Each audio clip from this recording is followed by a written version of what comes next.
Thanks, Sudha, for calling me here. It's a real opportunity to meet up with youngsters in the field of media and to teach them what they should be. What is the word diet? What does it bring to your mind? Usually when we say dietitian, immediately they'll say, oh, you go there, they will say, don't eat this, don't eat that. See, this is a myth I want to first break, because we are there to talk about diet, and what is diet is what you eat. I'm here to tell you because we stand as the global capital, India, of cardiac disease. Out of every 10 of us, one of us is going to have cardiac disease, age no bar, caste no bar, economic level no bar. And we stand second globally for diabetes. Diabetes was a disease which we thought used to affect somebody who's rich, somebody who works hard, somebody who's like 60 plus.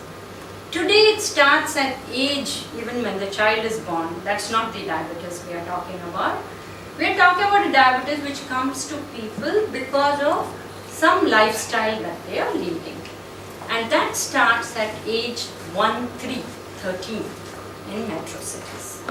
So what we're trying to tell you is you are what you eat. That is the foundation, that is the fundamental of what you have in your body.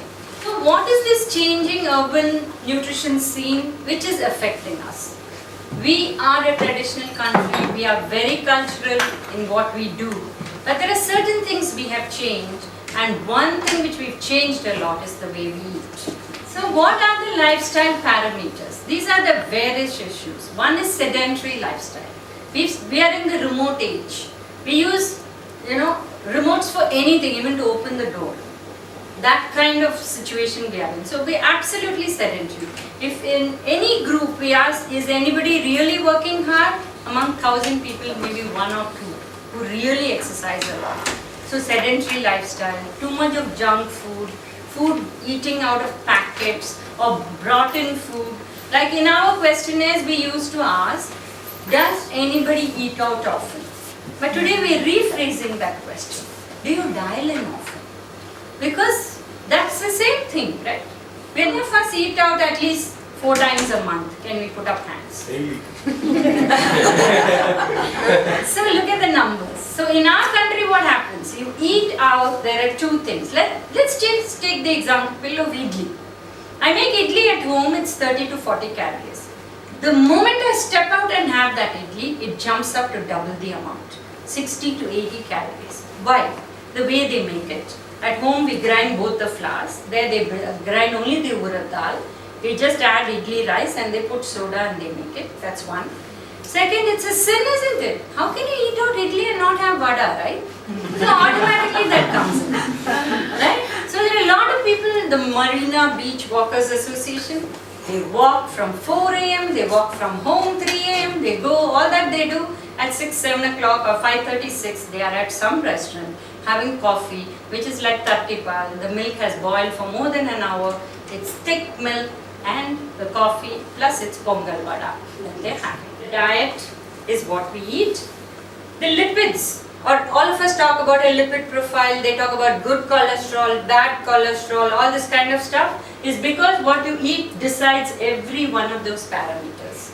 Your hypertension, do you have or not, partly is because of your stress, but mostly it's because of the sodium you eat. If you see before, people used to eat a lot of pickles, papad, vattal, vadam, all this, because they were agrarian in nature, they were out there in the sun.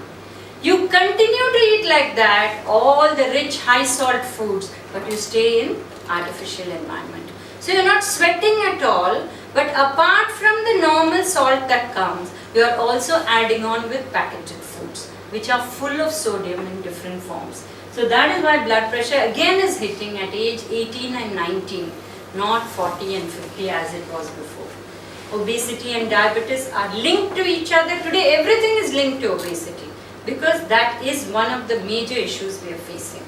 We have, like today, most doctors say it's not enough for them to go around with a stethoscope. They need to go around with an inch tape, because your waist measurement is very, very important. Weight is only one parameter. If you brought your mid-arm size a little less, few centimeters, even half a centimeter, it makes a huge difference to your lipid level. Your waist by half a centimeter makes a huge difference to prevention of heart attack or hypertension or your lipid level. So everything is important. So what are the basic things we need to look at? Body weight is only one parameter. Body mass index. This is a very, very interesting thing. This only gives you the total weight against height. Because when the BMI is high, there are people who swoon saying my BMI is totally out of this thing. But if your body fat is less and still your weight is high, you're still better than somebody else who has a high body fat and is thin. Right? So what we're trying to say is body weight is also important, BMI is also important, body fat is also important, and then comes your waist and hip ratio. So body fat is a very, very important parameter for which your waist measurement, your mid-arm, mid-thigh, these are the ones which help you measure body fat in very simple ways. What happens if you have a higher body mass index? Any of this can affect you. It can be cancer, it can be diabetes, it can be heart issues, it can be any of that. Hypertension. Hypertension is a silent killer. That's exactly where they're saying that excess fat is what shows. That's why a pear shape is bad rather than an apple shape, because you are having the extra fat in your abdomen, and having the fat in the abdomen is the worst thing. So what are the weight loss mistakes? If you skip breakfast, there's enough research to say, one, your mind is active, but you're not able to perform as much as you can. We've done in schools, we've done in IT sector, we've done in colleges at every level. So even if you have the mental capacity to perform, not even 50 to 55% of it you can do after 10:30 because your body doesn't have enough glucose. Second is, the moment you skip breakfast, your lunch is heavier than it is normal. Or by 11 o'clock, you're reaching out for some kind of junk to fill up your tummy. Because you're going to be at work, you cannot move off for a heavy lunch or heavy breakfast at that time. So you're going in for the wrong foods, whether it's biscuits or samosas or kachoris or whatever it is, bhaji, bonda, whatever it is. So these are the normal things which are had. So you're actually going to do the wrong things. So when you're coming to empty calories, that is what it is, junk food, whatever kind of junk food it can be. Even biscuits are classified under junk food, or chips, or the pizza, burger, or whatever it is. Then crash diets, this doesn't help because you'll crash with it. Because you're not good, it's not sustainable. You'll come down a few kilos, it's only water that you're losing, you'll get it all back in no time. Then weekend treats. Yes, we do allow weekend treats. But the size is important, and how often, you know, is it the whole weekend you're going to be treating yourself, or it's just one meal in the whole week? It depends. These meal replacements which have come today, where out of a glass you eat. See, eating is not just the calorie that it provides for your body. It's a psychological process. The mind should be happy, and it should satisfy you. Color, variety, so many things has to be there. And according to our traditional medicines, 5 different tastes also have to be covered. So if you look at any way that one little cup is not sustainable. There are people who use meal replacements, eat out of a cup, breakfast out of a cup, lunch out of a cup plus a cup of vegetables, dinner out of a cup plus something, but it's not sustainable. It will just crash. So once you come down that extra 10 kilos, if you put it back in full scale, that's called the yo-yo effect, which is not good for health at all. It is better to follow something which is sustainable, come down and maintain it. That's very important. What happens if you do not have a balanced diet? I already told you about deficiencies, infectious disease. You'll be totally surprised. TB is coming in a big way. And they're going to start building sanatoriums to put back people because they don't have a cure for one strain of TB now. I remember my father saying that he had to say bye to his dad because he was in a TB sanatorium and there was no cure at that time. Within 2 generations, we'll come right back there. Right? And one of the reasons is lack of proper diet. There are 5 very, very important food groups which we have to talk about. One is cereals. Second is protein, third is vegetables, fourth is fruit, and fifth is dairy.